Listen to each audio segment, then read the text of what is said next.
పార్వతీదేవిని అన్నపూర్ణాదేవి అని ఎందుకు అంటారు మీకు తెలుసా? ఒకసారి పరమేశ్వరుడు పార్వతీదేవితో ఈ ప్రపంచమంతా భ్రమ, ఆహార మాయ అని చెబుతారు.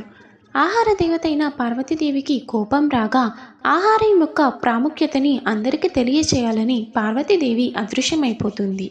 ఆహారానికి దేవతైన పార్వతీదేవి లేకపోవడంతో భూమిపై నివసిస్తున్న ప్రజలకు, పక్షులకు మరియు ఇతర జీవులకు ఆహారం దూరం అవ్వగా ప్రతి ఒక్కరూ తీవ్రమైన ఆకలితో బాధపడుతూ ఉంటారు.